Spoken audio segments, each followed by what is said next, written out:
What is going on, everyone? Welcome back to episode 31 of Drop the Mitts Hockey Podcast, brought to you in partnership with Primetime Productions. After a week off, a lot happened in the NHL, especially right now at this moment. It looks like there's going to be a pretty big trade that's going down by the end of the night, possibly into tomorrow. Um, and it looks like Elias Lindholm of the Calgary Flames is going to be moving to the Vancouver Canucks for what is not known at this moment. But it looks like Andrei Kuzmenko is going to be going the other way to Calgary.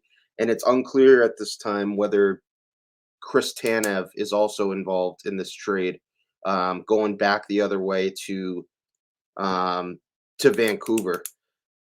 We've heard both of their names being Lindholm and Tanev being involved in trade talks that Calgary was going to possibly try to move both of them by the trade deadline, and it looks like Craig Conroy is going to get a pretty good return. I really like Andrei Kuzmenko, and it seems to me multiple reports that they're also going to be receiving some picks. Um, So it's unclear right now the details of the trade, but it is looking like Elias Lindholm is going to be headed to Vancouver. There were whispers throughout the week and throughout the past couple weeks that the New York Rangers were in in talks, interested in Lindholm services, but it doesn't look like that's going to happen. So there is one center that is off the board as far as trade bait for other teams. I think this is a really good trade, especially if Calgary is able to bring in a guy like Andrei Kuzmenko, a young talent who still really hasn't come into his own yet. But this is really a huge move, for both teams. Good for um, especially from Calgary. I mean, getting a young player like Kuzmenko, and we'll see if these are two separate trades, but it at this time it's unclear. So we'll definitely keep in the loop of that. Um, it's crazy. It's so crazy to see just the revamp of this Calgary Flames team. All the players that they've lost over the past couple years. I mean, Johnny Gaudreau, Sean Monahan is now playing in Montreal. Obviously, Matthew Tkachuk was involved in that huge trade that sent Huberto from the Panthers over to the Flames. Now Elias Lindholm, Sam Bennett, Michael Frolik, um, Mark Giordano, TJ Brody. These are huge names. I mean, not so much Frolik, but um, these are huge pieces that they moved and are bringing in other assets to kind of start this rebuild. Um, I like this trade for Calgary, though. We'll see how it pans out and what ends up being um, the final trade, and we'll see what else they bring in. Um, this is going to be definitely. It doesn't look like who knows how and I am just reading now from Darren Drager, literally as I'm recording now. This is kind of hilarious, but Darren Drager is reporting as of a minute ago that he believes that Hunter Brzustewicz is also part of the deal back to the Flames. So another young piece, and this is a fleece by Calgary in my mind. If Hunter Brzustewicz, definitely botching his name, no doubt about that. I know he's a phenomenal prospect, along with Kuzmenko. This is a fleece for Calgary. This is an absolute fleece. Being a Bruins fan, this is the exact same thing I was really hoping they were going to avoid by not giving up valuable young assets. And yeah, we dodge a bullet for sure because that is a haul for sure, especially if picks are going to be involved. That's a huge trade. Um, and it looks like Sweeney for now is kind of standing pat. Obviously, we got a lot of decent amount of time before the trade deadline, but we kind of knew Elias Lindholm was going to be a an overpay, right? I mean,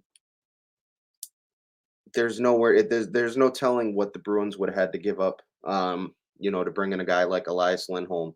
And that's a pretty penny that, Vancouver's willing to give up for a top six center. So it looks like that's kind of the market right now. That's a huge trade. That's a win for Calgary in my mind. Um, Great trade. I mean, that's awesome trade. But we're gonna keep pushing through this. And if I'm recording still, and we get breaking news, I'll definitely push that out. Um, but yeah, so kind of moving on. Unfortunate news for the Columbus Blue Jackets. Um, Announced today that rookie Adam Fantilli is going to be out 8 weeks with a lacerated calf. Um, just a brutal blow for these rookies. It first started with Bedard in the jaw injury. Now Adam Fantilli with the lacerated calf. Um, having a pretty good season. I mean, he's got 12 goals, 27 points in 49 games so far. Third on the team in points, fourth in both goals and assists. He's been one of the bright spots for this struggling Columbus team. Um, he was definitely going to be up in the running for the Calder Trophy along with Bedard, and it kind of opens things up now um, with both Bedard and Fantilli on the shelf. It kind of really opens up things for, in my mind, Minnesota Wild rookie Brock Faber, um, who I think you got to think at this point with both those guys on the shelf for a significant period of time that he's going to be the favorite for the Calder if he keeps up this pace that he's on. He's played extremely well for Minnesota on their blue line. He was a really good pick for them. So he's my pick right now, and just honestly, unfortunate news. It was such a bizarre injury. It didn't really look like anything at first when I looked at it. Kind of just looked like a normal hit, and then you could just tell he was in some serious discomfort. He was delivering a hit on Seattle Kraken forward Jared McCann, and it looks like McCann's skate kind of came up a little bit, and obviously ended up getting a lacerated calf. So just brutal news for the Columbus Blue Jackets, who right now sit at 16, 24, and 10, 15 points out of the final Eastern Conference playoff spot, um, and 12 points clear of the Chicago Blackhawks for the fewest points in the NHL. So just brutal news for Adam Fantilli. Hoping him the best, and hoping he'll get back out there soon. I mentioned before, 8 weeks.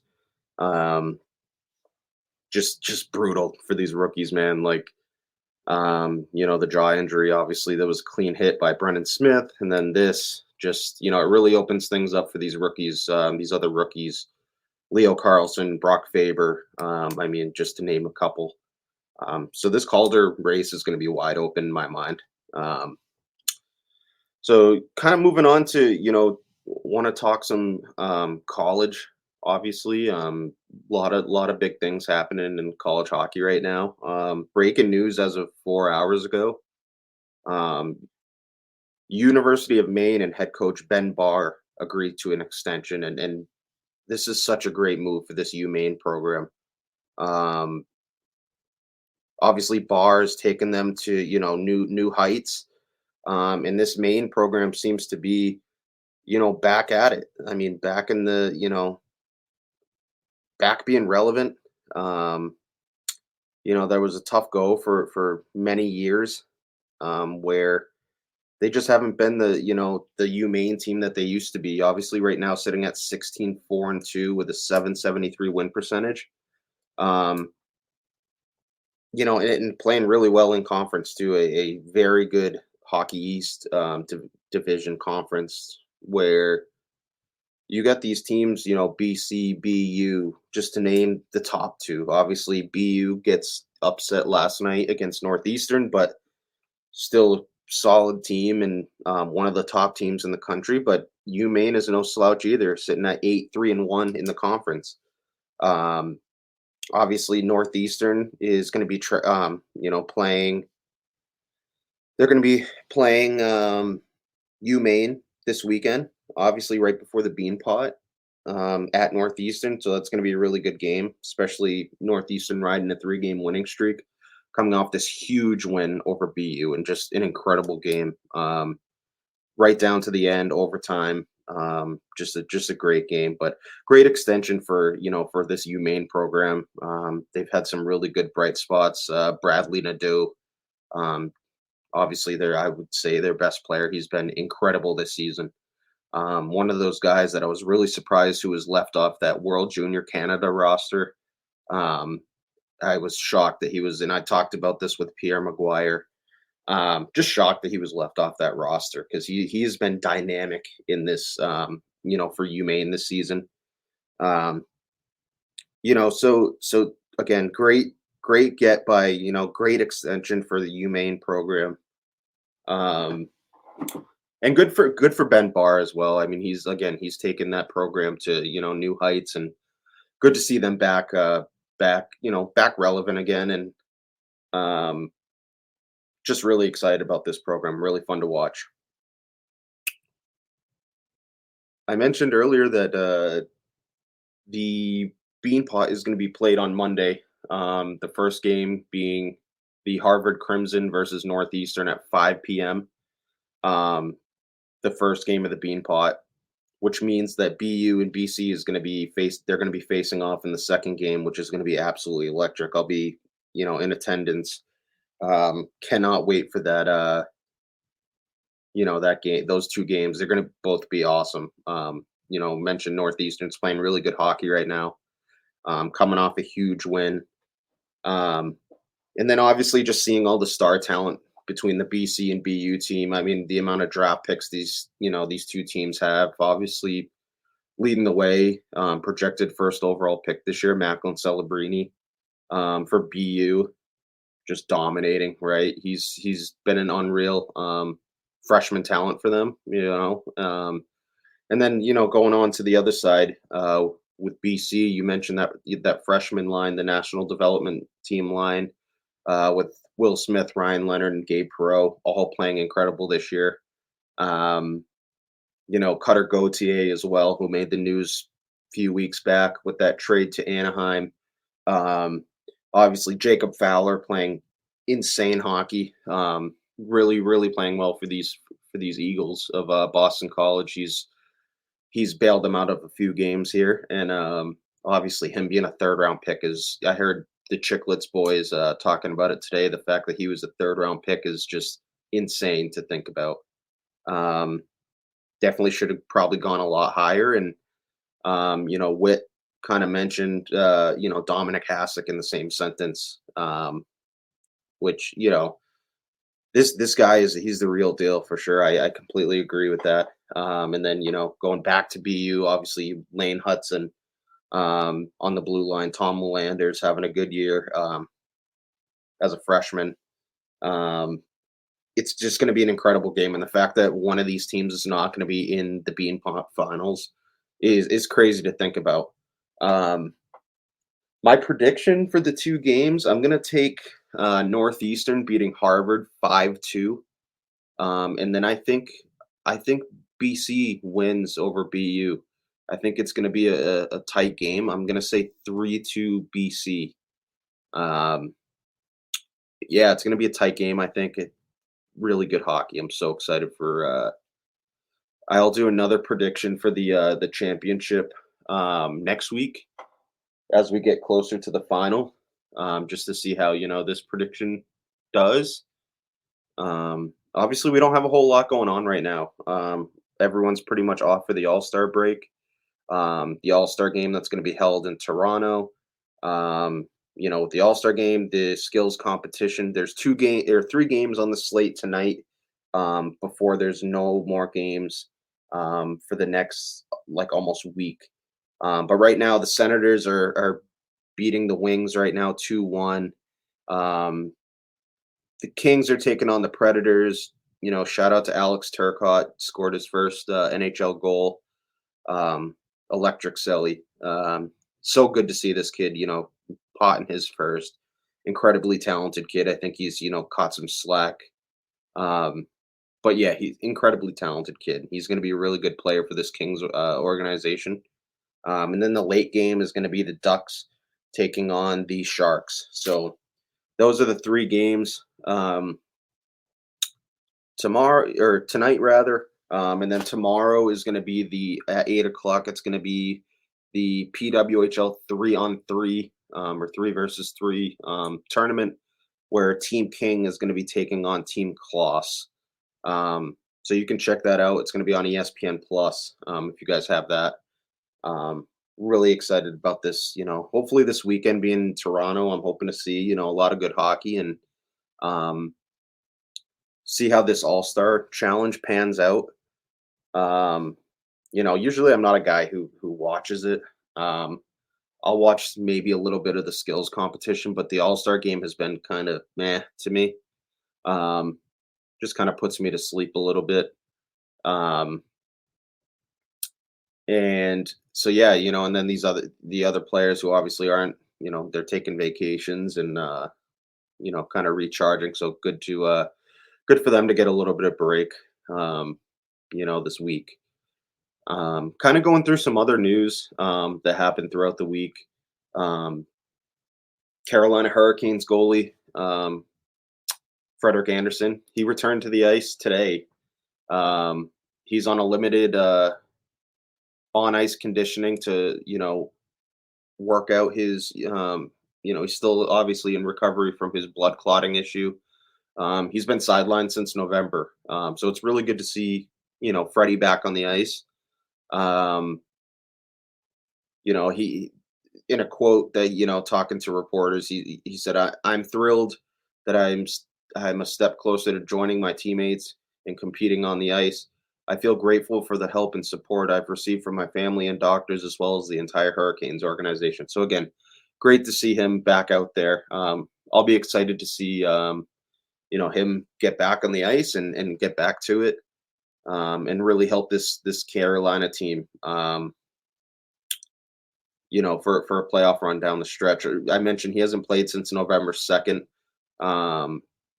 He started off 4-1 with a 2.87 goals against average and an 894 save percentage in just 6 starts.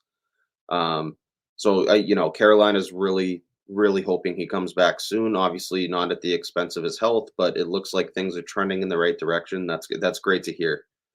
Some other, sad news. Not sad, but just something you never want to see someone go through is some other unfortunate news for the Columbus Blue Jackets as forward Patrick Laine entered the NHLPA Player Assistance Program to receive care for an undisclosed issue.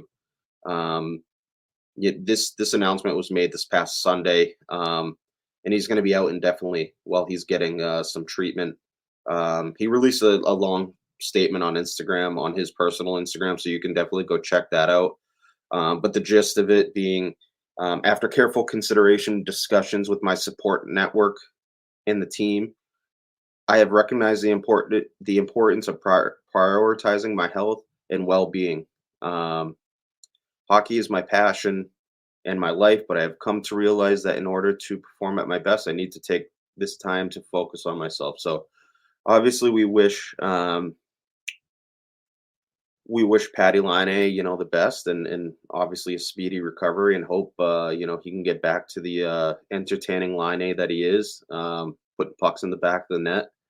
So yeah, wish him the best. Hopefully he can, get through this pretty quick. So the last thing I wanted to, because right now we're sitting at almost 20 minutes. The last thing that I wanted to touch on, kind of, I would say, I guess, a difficult thing to talk about, obviously being that we're very limited on information right now. But so we know right now that obviously you guys probably heard the news this past week. Obviously, it's been an ongoing thing since 2018. 4 NHL players were charged with sexual assault in London, Ontario on Tuesday. Their respective legal teams announced. So the lawyers for Philadelphia Flyers goalie Carter Hart, Calgary Flames forward Dylan Dubé, and then 2 members of the New Jersey Devils, Michael McLeod and Cal Foote. Um, they were all granted a leave of absence. You know, told to turn themselves in to London police to face charges of sexual assault. Um, yeah, this whole thing has been kind of weird. I mean, especially I think for me the weirdest thing is the timeline of this Calgary Flames statement with Dylan Dubé. You know, it was released that they didn't know that he was going to be facing charges. So he said that he was going to be granted a leave of absence for mental health reasons. That was the original statement that was made. Um, so okay, I we'll get to that after. Um, some news with the trade, but I don't want to stray away from this news. Um, because this is something really serious that you know people should be talking about. Um, but yeah, the Calgary Flames came out with a statement and said, "We have now become aware of the charge of sexual assault that has been laid against Dylan Dubé. We take this matter very seriously. Because the matter is now pending legal proceedings, we will have no further comment at this time. We had no knowledge of pending charges at the time Dylan's request for a leave of absence was granted." Just a bizarre thing. Just the way everything kind of was laid out. Just really a bizarre series of events. Mentioned Alex Formington was one of the first ones to turn himself in. He was playing professionally in Switzerland. Reported back to London, was the first one to turn himself in. Um, Obviously, there's going to be this whole thing is just crazy. I mean, it's 2024 now, and we're dating back to 2018, and um, just a really unsettling situation. I mentioned, the police department of London launched an investigation in 2022 after TSN reported that Hockey Canada had settled a lawsuit with a woman who had said she was sexually assaulted by 8 members of that team after a gala celebrating their gold medal win in the 2018 World Juniors. I mentioned those 4 guys, um, 5 rather, including Formington. Um, yeah, obviously they're going to be doing their due diligence, and I don't want to get into the law side of things because I'm not too well versed. Um, but the facts being the NHL completed its own investigation of the incident, but has not made the results public. NHL Deputy Commissioner Bill Daly said Tuesday that the league would not be commenting on any of this as the legal proceedings, go forward. Um, just a really unsettling story. I think this whole thing is just crazy. It's unfortunate. Um, hope the woman involved gets justice, and obviously it can be pretty triggering for people and victims of sexual assault. Obviously, my heart goes out to you guys, and um, willing to support any way I can. This is just yeah, it's just unfortunate. It's one of those things that it's hard to have that talk about this stuff. Being just me right now, kind of just rambling on. But it's good to see that there's going to be a trial, and um, hopefully there's some justice, and um, the victim can start the healing process. And I don't know if it's something you ever heal from, but my heart goes out to her and her family, her loved ones, and hopefully this trial will bring out the truth. Um, and the truth always prevails. I'll say that much. So it looks like these players have turned themselves in. So we will definitely see what happens with this. Um, So we'll kind of pivot over a little bit. I had mentioned earlier in the episode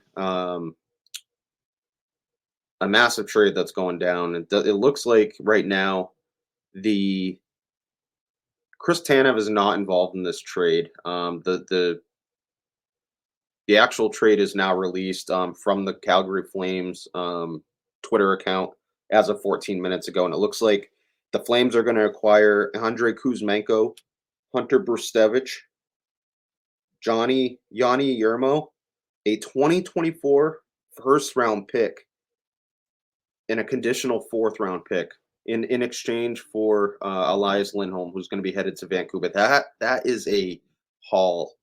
I think this is a huge win for Calgary. That's a phenomenal trade. You're getting multiple assets along with a 2024 first round pick with this class being as loaded as they are.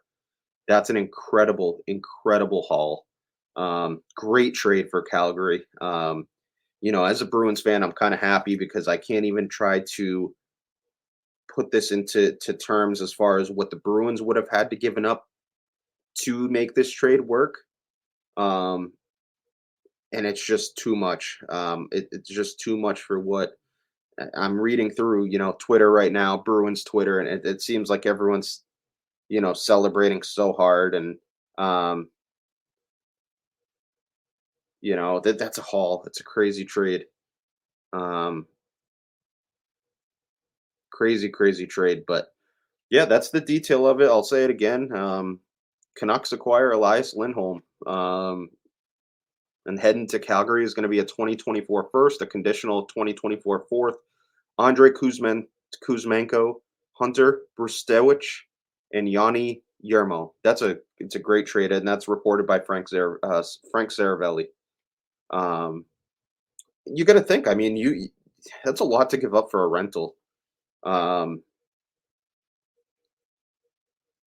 that's a haul. I'm reading through a lot of these comments. It just seems like this is a very big haul for a rental.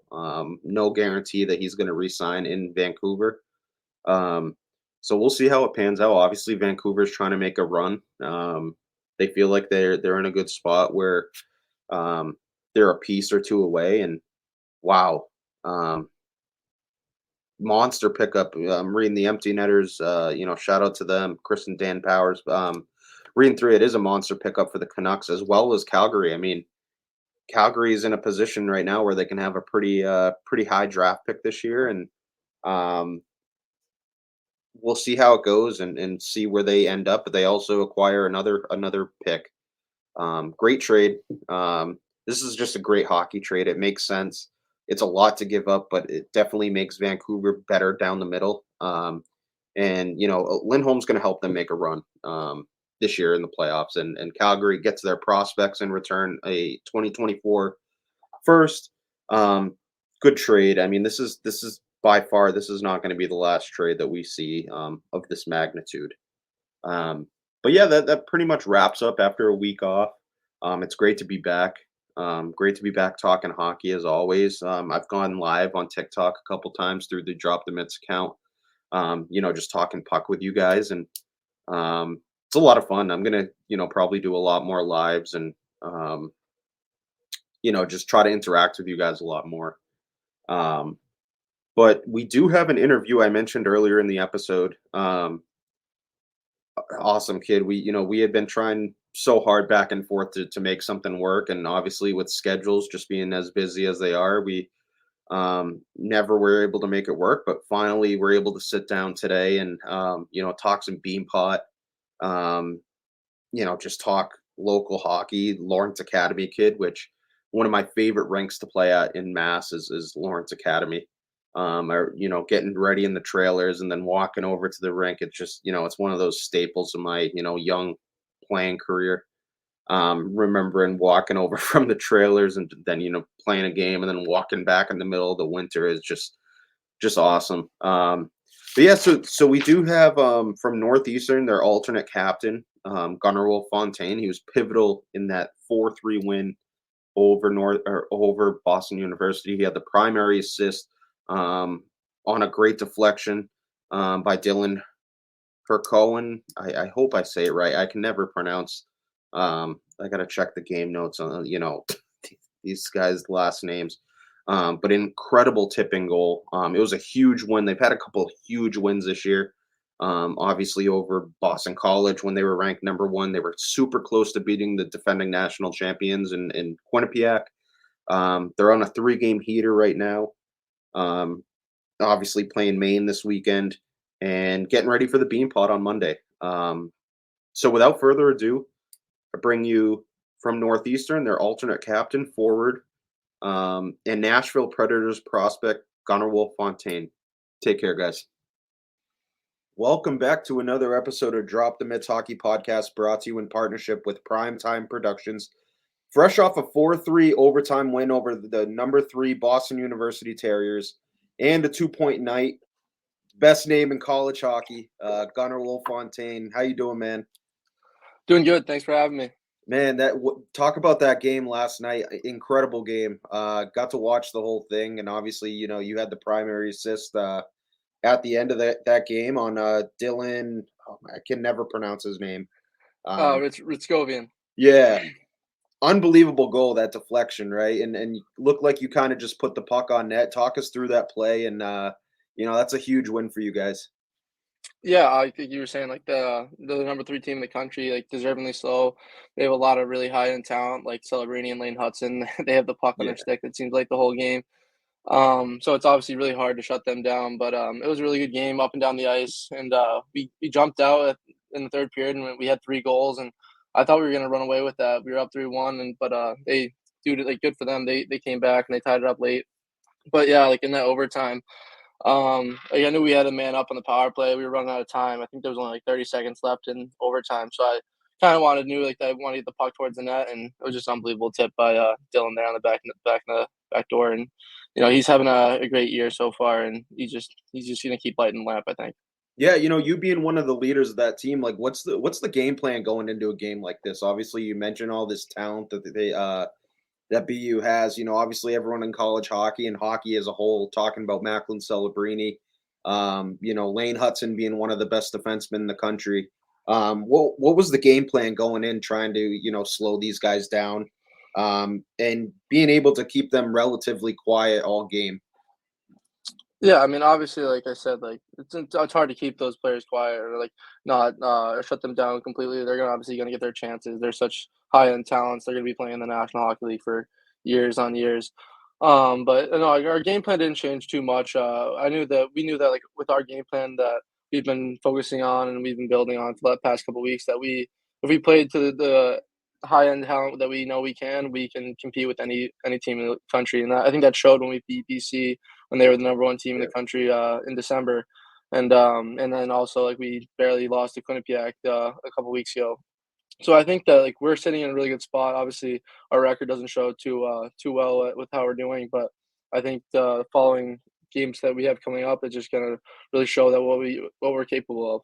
Yeah, you mentioned those huge wins that you guys have, and currently you guys are on a 3-game heater. What's been going right for you guys? As one of the leaders on the team, what's been your message to the rest of the guys? Like, what's been going right for you guys? Yeah, I mean, obviously, like at the beginning of the year, we had a lot of injuries that go through, so it's obviously hard to. You have a lot of guys jumping into spots that they've never really been into. We're switching around lines a lot, so it's hard to get into a flow. But now that we have our guys starting to come back and we're starting to get comfortable with each other, getting lines comfortable, just really a message of playing a 200-foot game and buying into like our systems and like playing a Northeastern style of hockey. If you've ever been in like our locker room or been in like the dressing room of Northeastern, you would see like all these statues that we always have and like these levels that we always need to go to, and we always just stick to our systems and like we follow, and like you always want to play for the guy next to you, and we hold each other to those standards. So I think everyone's starting to really focus on that, and it's just really starting to show on the ice, I think. Yeah, this time that you guys are getting hot right now couldn't come at a better time, especially with the Beanpot coming up. My favorite tournament of all, like, to go watch. Coming this Monday, you guys are going to be taking on Harvard. You guys got the 5 o'clock slate. For people who don't really follow hockey in Mass, or New England or whatever, so like, how much does this tournament mean to you guys? Obviously, it's one of the biggest tournaments in Massachusetts, other than the Hockey East. And then to caveat off that, this is your 4th year at Northeastern. some incredible memories, I assume. I mean, there's been some incredible finishes, during these past 4 years. What's been your favorite memory of the Beanpot? Yeah, I mean, so starting off that first part of that question, I mean, the Beanpot's everything. It means everything to this school, to this team, to the coaching staff, everything. But it really just like this is a great jumpstart to get you going towards playoffs. There's only so many more games after the Beanpot before playoff starts, and it just really it's the first trophy that you can really earn, and it kind of just jumpstarts you right away towards the playoffs, which is huge. But the next part of that question is though it's there's so many good memories with playing the Beanpot. It's everything you live for. Like I remember going to the Beanpot when I was like 6 years old Yeah, dude. with my parents watching Yeah, like the games and seeing Kevin Hayes and all those guys play. yeah, So it's weird sitting in that shoe now and like it's gonna be my last Beanpot. So it's obviously it's funny looking back, but I mean, it's hard not to look back at that memory last year of winning that Beanpot, being able to hold that trophy over your head. It's something that I'll always remember, and I'll always have those guys with me. Like they'll be brothers for life because of yeah, that. And it's something like one of our assistant coaches, Jason Guerrero. He played here at Northeastern, and he never got a chance to win a Beanpot. And when we finally won one that last year, it was it meant the world to him. And when he like held that trophy over his head, he legit said like it was like he was lifting it for all 30 of his teammates. yeah. But so it's just so cool. It just means so much to the alumni, the student body. It just means everything. Have any of the guys reached out to you? Like we had a few weeks back, we had Aiden on, and obviously I had to ask him about the Beanpot. Do any of those guys, as we get closer to Monday, reach out at all and kind of give you any tips, advice? Yeah, obviously, like once it starts leading up. I mean, I had one of my buddies from last year. He thought the Beanpot was last Monday, so it was kind of Oh, funny. But but he sent me good luck text and everything. But it just shows you like everyone just follows along. It's just that first Monday in yeah, February. Everyone just knows it's Beanpot time, especially if you grew up in that New England area. yeah. But I mean, everyone starts kind of reaching back out around this time, just saying good luck and just knowing that they're there watching and just to do like what we know what we're capable of. Because I mean, we've won the last I think 4 or 5, so I think we're doing pretty good over here. Yeah, man. And as far as having like the 5 o'clock slate, obviously, being able, to have that opportunity to play in this tourney. Do you have a preference as far as like playing the 5 o'clock slate rather than like, the later game? Because I feel like I don't know as far as like because I can remember even the 5 o'clock games having like huge student sections, like regardless. But I mean, once that second game rolls around, the entire garden is just packed. Do you have a preference as far as like what time, or does it not really, matter to you? Well, for me personally, this will be my first time I get the early game in my career here, Yeah, so it'll be kind of news to me and like everything how it's going to be. I mean, I hope that we still have a student body that shows up and we still have a good crowd. Usually, our doghouse shows yeah, up pretty well for the Beanpot. I don't know how well Harvard will do. They usually don't have the best, but but I'm sure BCBU that game will be packed later that night. yeah, With them being number 1 and number 3 in the country right now. But I mean, obviously, you want that later game because playing in front of those many people is so much fun. But yeah, like I think when we just went and played in the Milwaukee tournament pretty recently, and we had the earlier game, and I think it obviously helps with just being able to rest a little bit. But I mean, we have a full week until we play, so I think everyone kind of has a little bit of time to rest up, so it doesn't really matter too much. yeah. And like kind of talking about like obviously you guys must all be so fired up for it. Like, what's the message to the guys? Like, obviously you don't want to get to obviously you were it's Wednesday right now and you got a few days. You just had that huge win last night. What's the message to the guys, to get ready for this game? Yeah, I mean, right now we're focusing on Maine right now because Yep. obviously they're a top 10 team in the country. They're doing really really good this year. So is everyone in Hockey East as well though. But I think we're just focusing on that, and then we'll focus on Saturday and Sunday, Yep. and that will be all towards the Beaner and towards Harvard. But yeah, I think we're just trying to keep our heads towards Maine right now and not really focus too much on the Beanpot and just let that come when it comes. But yeah, because Maine's gonna be a really tough test this Friday. Yeah, man, you mentioned how loaded the Hockey East is this year. I mean, you guys are loaded yourselves, right? And like all these other teams, it's crazy how competitive the Hockey East is as a whole. I kind of want to go back to like your early years starting in mass prep. Obviously 2017, 2018, you played a season at Lawrence Academy, which is unbelievable prep hockey in Massachusetts. You play all those other fantastic teams, but what did Lawrence Academy do for your development? And also, yeah, like playing in that prep league, what did that do for your your development, whether it's on the ice, off the ice stuff? I mean, it did almost. I feel like it did everything. It jump started me to the next level. When I was going to Lawrence Academy, I didn't have any D1 offers yet. I had never visited school.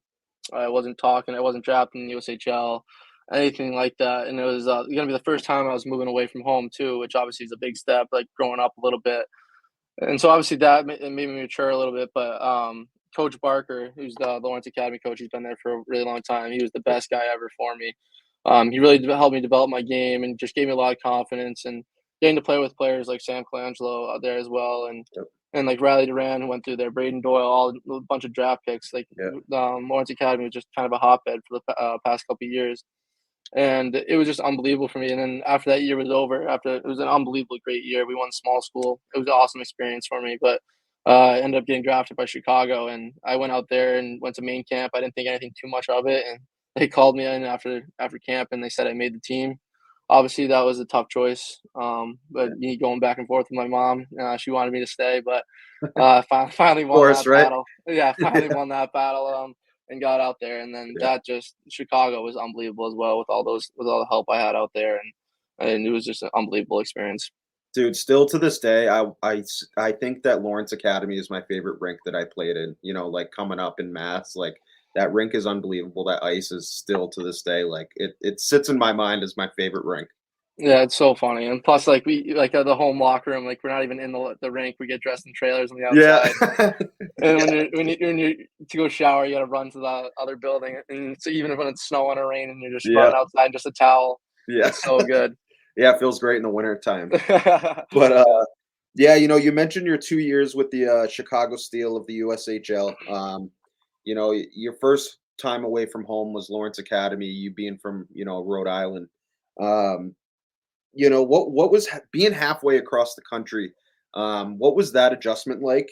Um, and then similar to the last question, how crucial were those 2 years of you playing in the USHL? They're two unreal years. Obviously in 18, 19, and through 60 games, put up 20 goals, 23 assists for 43 points. And then the year after in 45 games, 26 goals, 31 assists, 57 points. What did playing for Chicago do for your development to get you to the next level? I mean, it did so much. They had so much high-end, like, talent, like, just working with us. I mean, my head coach my first year was Greg Moore. He ended up leaving with us out during my second year to go coach the Toronto Marlies because Yeah. he was just so unbelievably good of a coach. And my GM, Ryan Hardy, he ended up moving on to the Toronto Maple Leafs organization as well. Rock Sheehan just got moved to Notre Dame. All the people that worked there were just such high-end talent. They knew so much. And then we had skill development with Adam Nicholas and then Daryl Belfry. I don't know if you've ever heard of them, but Yep. they think the game differently, and they just helped so much. They were there every 2 weeks, and then bringing out iPads with us, showing us clips right there and then, and drawing us like different things. They're showing us what NHL players are doing right then in the league, and obviously when you have all those resources in front of you, it's so easy just develop, and you have so much time when you're on the USHL. Like, for me, like, I know my first year when I went out there, my mom she made me go to school. She didn't let me do online school. She didn't want me Oh, to have all that time on my hands, and she didn't yeah. think I would do the schoolwork, which I mean, I probably wouldn't have. So thank God she She's did. smart. Yeah, Yeah. but it definitely kept me busy throughout the day, which obviously helped. Because I remember some of the guys saying the days got long, but it was unbelievable because like it helps you like, kind of like act like a pro a little bit. You get that pro lifestyle Yeah.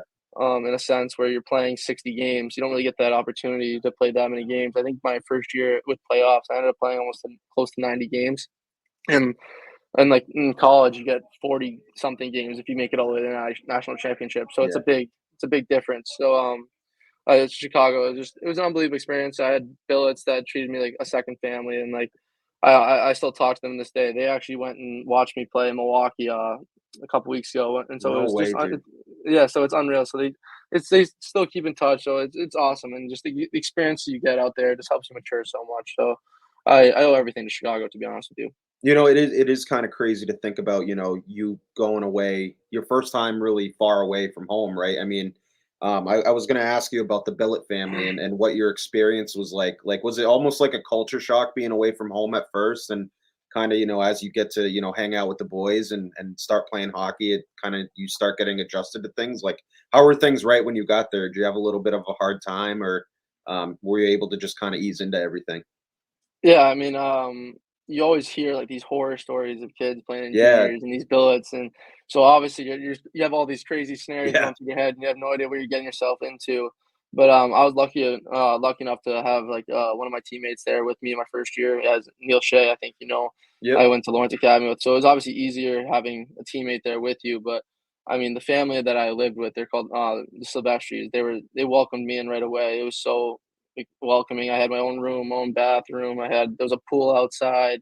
It was nice, dude, unbelievable. The whole living it finished up. base, yeah, whole finished basement, like ping Yeah, pong table. They had all the work, so it was unreal. And they let me borrow one of their cars to go to the rink. It was oh, nice. they treated me so well, and Yeah. she made dinner, and the mom made dinner every night, and it was just unbelievable.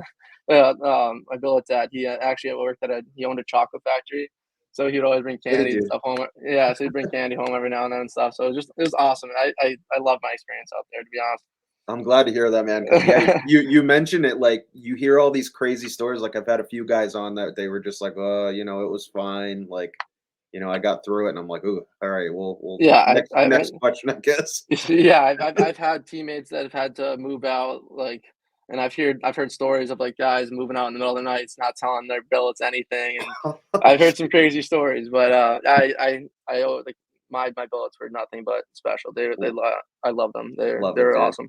That's Yeah. awesome, man. I love to hear that. You've had 4 incredible years at Northeastern.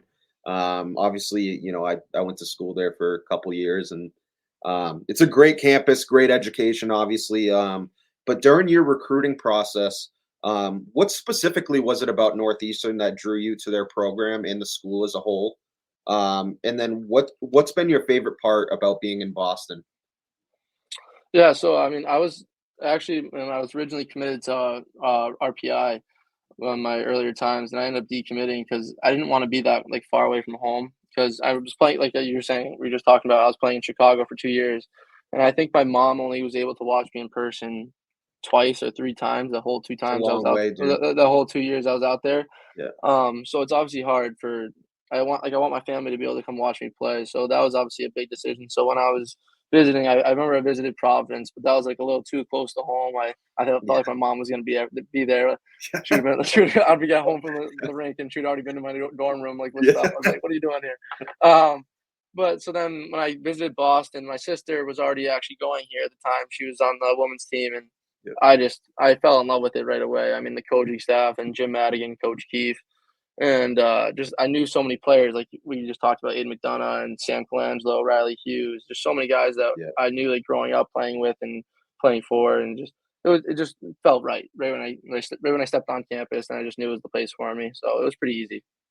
You mentioned RPI. Were there any other schools that you kind of closely considered? Like you mentioned, Providence. Was that like the next school? Like if you weren't going to go to Northeastern, it would have been Providence. Yeah, like because I always wanted to play in the Hockey East. I think because Yeah, like I was saying, like I wanted to be close to home, so I think I always wanted to be one of those closer teams. So I think Providence probably was definitely up there. They were one of the teams that talked to me a little earlier on after I decommitted, and and Coach Lehman, he's an unbelievably good coach, and they have a great program every year. So it was pretty easy to look there and say like that was a school I might have wanted to go to. And then obviously there's some powerhouses that reached yeah, out and things like that, but it just you never it was just wanted to be close to home. Like that was the yeah, biggest thing for me. And I wanted to play in that Beanpot like we talked about, yeah. because I remember going back like I was saying when I was 8 years old going there with my family. So all those decisions kind of led into it, and but I'm glad I made this choice, and it was the best decision. Off topic, dude. Like you mentioned Kevin Hayes being pot. Like I remember exactly like what that like being there for that, dude. Like it's literally my favorite tour. I can't wait for Monday, and it's gonna be awesome. But so 2020, the NHL draft, your name is called by the Nashville Predators. Um, take us through that moment and what you remember from that day. Man, what was that feeling like? I mean, Nashville is such a sick city. Um, we actually just came back from there, just on so much fun. Take us through what you remember from that day and then that moment, hearing your name called. Yeah, I mean, that was, that whole lead up to that was insane because that was the COVID breakout, and Yeah. that changed everything. Because I was actually, I was out in Chicago playing my season. We got sent home during that time, at that point, and, that's when, like, rankings were coming out, but then rankings got skewed because of COVID and all that.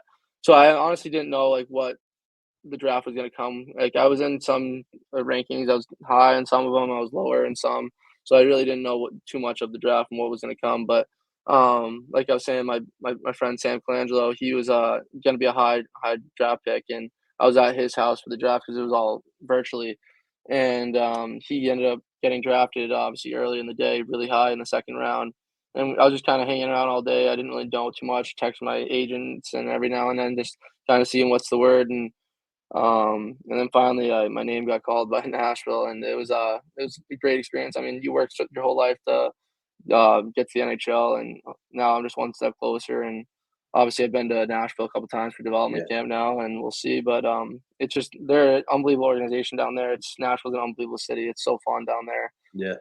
But yeah, it was a great experience. I'll never forget that day. What's your go-to place on Broadway? I mean, Kid Rock's is pretty hard not to pass Yeah. out. You're not a Tootsie's guy? I mean, like that. I mean, that's just like everyone goes there, so Yeah, it's like dude, you it's can't just like even the one known bar. So you it's like, can't even move in there. yeah, That's exactly. usually like an end of the nighter, like usually Yeah, morning time, I guess. But but I mean, usually like, it's so packed. but every single bar is fun there. Like they have live Yeah, music going, and yeah, it's the best. it's crazy how some of them, like there's a band playing on each, like there's a band on each floor playing, Yeah, and it's like it's nuts. dude. We went to Nashville. It was this past year. We saw Shania Twain, and it was just absolutely electric, dude. I was like, I never knew that it was gonna be this freaking crazy.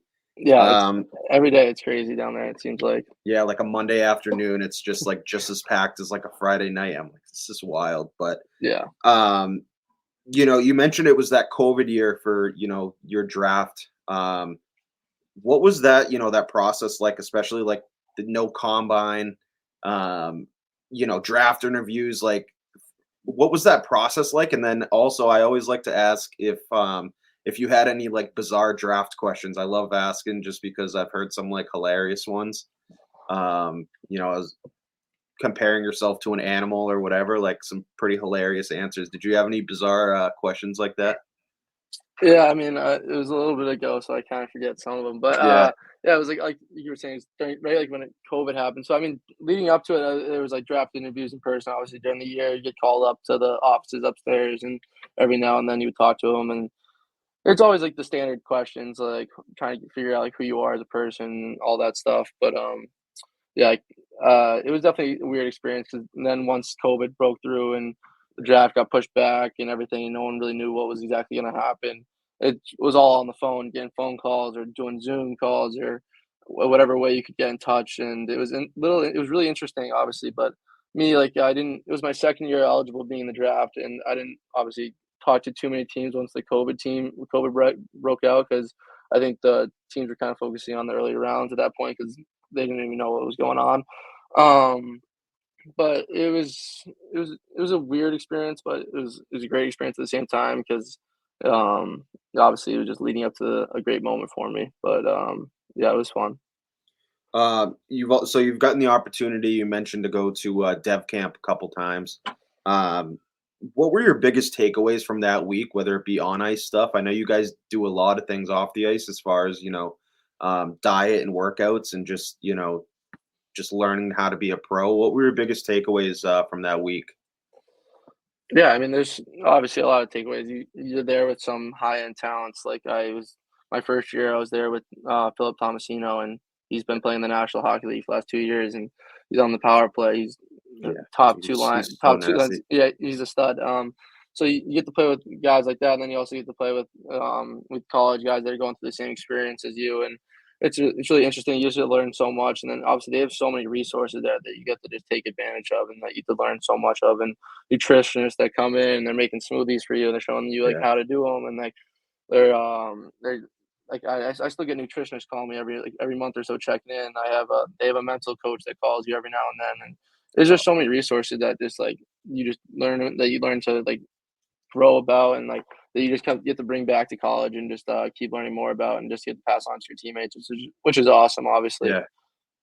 Yeah, I wanted to ask you a little bit earlier, and I just completely forgot. But is there a player in the NHL right now that you try to emulate your game after, and just kind of see a little bit of yourself in? Yeah, I mean, there's a couple players I look at. I mean, like I was actually I talked to Nathan Gerby, who's the Nashville Yep, forward he's development a coach, legend, and dude. yeah, he's an awesome guy. So like, I mean, he's obviously very similar to my style. So I've talked to him a bunch, and he sends me some players. But he was sending me like Zuccarello and Garland players, and then like LeBanc, Yep, those like smaller guys that still get inside and just be gritty and but are very skilled and can make plays and everything yeah, like that. So I like watching those guys, and it's always fun talking to Nathan Gerby though because he's a yeah. legend and he knows so much obviously and played. He had a hell of a career. Those are awesome comparisons because, yeah, like you mentioned, you're not afraid to get in there and muck it up a little bit, but you can, you also put the puck in the net too. So those are great comparisons. My last question for you, man, is what would be your biggest piece of advice for kids coming up playing the game? Early on, kids playing whatever. You know, for the kids that want to take their game to the next level and play at such a high level, what would be your a piece of advice you would give them? Yeah, I would say, I mean, don't put too much pressure on yourself growing up. I mean, thankfully, they moved back the talking to colleges to when you're later date. I remember when I was coming up, like there was kids committing in seventh and eighth grade, and I thought it was already a rush to commit. That's Now, crazy, dude. Like you're yeah, not it was. even like That's what I'm saying. So I was like, yeah, I remember I was rushing, and I was like, oh my god, I'm already behind. But no, like it takes a while. I mean, and it develops. Everyone develops at different ways, and everyone has a different path. I think and it shows. You can see that guys making it into NHL at 26 years old getting their first game, and there's guys yeah, playing the NHL at 18. You never know. But everyone has a different path. But I think you just gotta love the game, and you just gotta be able to work hard at it, and just everything you blocking a shot to scoring goals. You just gotta love it and be able to just live hockey. To be honest with you, but you just gotta have fun with it to be like and not have to put too much pressure on yourself. Like I was saying, I remember growing up. A lot of times you put too much pressure on yourself, especially in those younger days. You just want to have yeah. fun up there and just just learn hockey and just play the right way. Yeah, I love that, man. Honestly, I cannot thank you enough for taking the time out of, obviously a huge W last night. And, with you had practice today. So I can't thank you enough for taking the time and coming on, man. I'm a big Northeastern guy. So I'll be, rooting for you guys. I can't, I'll be in the building. So fired up for you guys. I wish you and the boys best of luck. I know you guys are going to, kill them. And, yeah, dude, thank you so much for joining us here and Drop the Mitts. Oh, thank you so much. Thank you for having me on. This was fun. Awesome, man. Thank you. That Thank was you. Gunnar Fontaine from Northeastern. Obviously, with the Beanpot coming up on Monday, huge game, 5 o'clock slate. You guys can tune into Nessa and watch that. Definitely an unbelievable tournament. So again, can't thank you enough, man. Hope you guys all, take care and enjoy the rest of the episode. Thank you.